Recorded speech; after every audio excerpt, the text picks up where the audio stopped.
Imagine walking into a European town on a sunny Sunday afternoon. Beautiful cobbled streets, charming houses, maybe a church bell ringing in the distance. But something's off. The streets are nearly empty, shops are shuttered, cafes are quiet. It almost feels abandoned. You might think you showed up during a holiday or in the middle of a siesta, but no, this is just a regular Sunday in Poland, and it's not by accident. What you're seeing isn't a glitch in the schedule, it's a powerful reflection of tradition, law, and deeply held cultural values. In a world that never stops moving, Poland makes the bold choice to slow down. In this video, we're exploring why Polish towns feel like ghost towns every Sunday, and what that silence is really saying.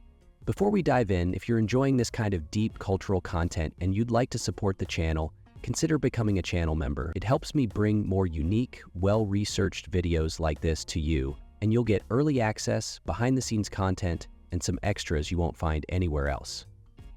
All right, let's explore what's really going on behind the silence of Polish Sundays.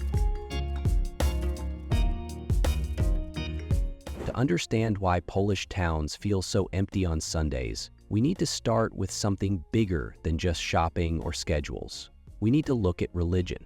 Poland is one of the most Catholic countries in Europe. Over 85% of the population identifies as Roman Catholic, and for many families, Sunday isn't just another day off. It's the Lord's Day, a day of reflection, of going to church, of being together with loved ones. For generations, this religious observance shaped the rhythm of Polish life. People would get dressed in their Sunday best, attend Mass in the morning, and then return home for a large meal with extended family. Even as Poland modernized, these traditions held strong, especially outside of the big cities, and this cultural respect for Sunday as a sacred day laid the groundwork for what would become one of the most striking social policies in recent Polish history. In 2018, Poland passed a Sunday trading ban, and it completely transformed how Sundays feel.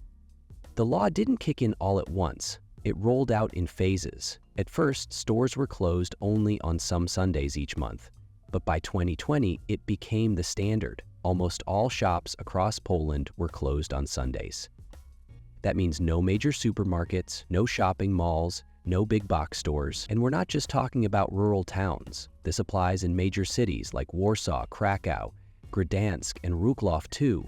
It's a nationwide policy aimed at reinforcing rest, family time, and work-life balance. Of course, there are a few exceptions. Certain businesses are allowed to stay open: gas stations, pharmacies, small bakeries, and tiny family-run shops. But only if the owner is behind the counter. So yes, if you're really craving a bottle of water or some bread on a Sunday, you'll find a place. But you won't be spending the day at the mall or doing your weekly grocery run. For people who've grown up in places where Sunday is the busiest day at the mall, this shift can be surprising. But it's deeply intentional. The Sunday trading ban sparked debates in Poland, of course. Supporters saw it as a return to core values, preserving rest, family time, and spiritual reflection. It was also a move to protect workers, particularly retail employees, from being forced to work every weekend.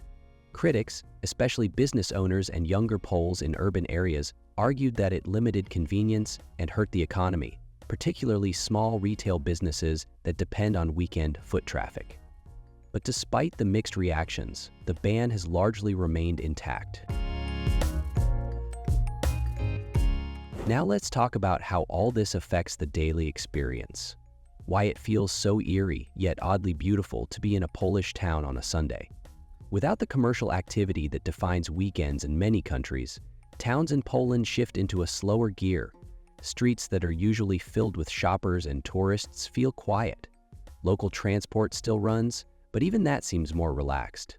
Cafes and restaurants may still be open, especially in cities or near tourist attractions.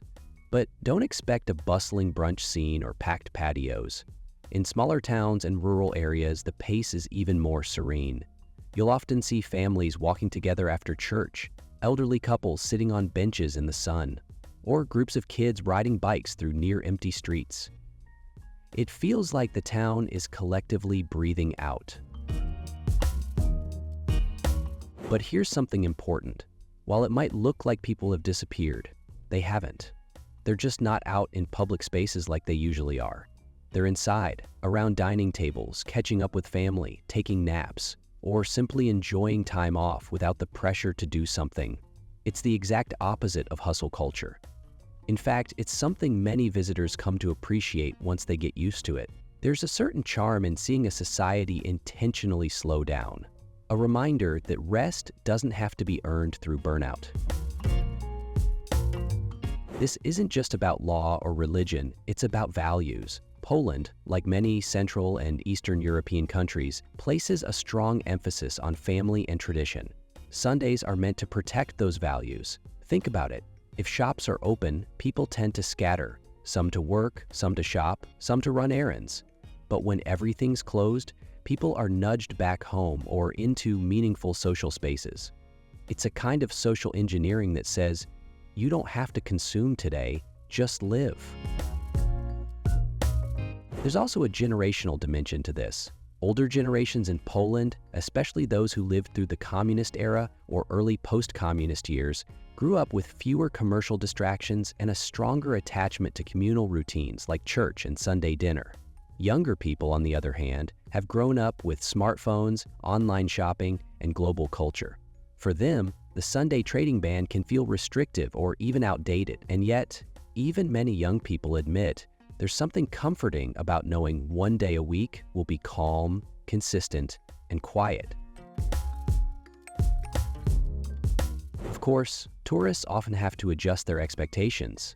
If you're planning a visit to Poland, it's worth remembering that your Sunday itinerary will look different. Want to go shopping in Krakow's Old Town? Better do it on Saturday. Planning to grab groceries for your Airbnb? Stock up in advance. But if you embrace the slower pace, Sundays in Poland can be a magical part of your trip. Visit a park, go for a walk, grab coffee at a cafe that's open. Watch how the town breathes. You might find that the stillness becomes one of your favorite memories. At its core, the story of Poland's empty Sundays isn't about rules or religion alone. It's about a country that made a conscious decision to slow down one day a week. In a world that constantly demands productivity, connectivity, and consumption, Poland's quiet Sundays stand out. They offer something rare, a pause. And in that pause, there's a kind of wisdom, a reminder that sometimes doing nothing is exactly what we need.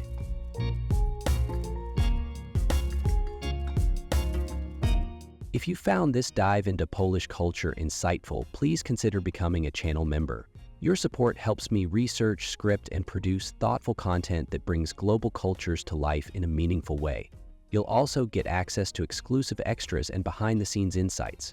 Whether you're watching from Poland or somewhere else around the world, thank you for being here. And remember, next time you see an empty street, it might be full of meaning.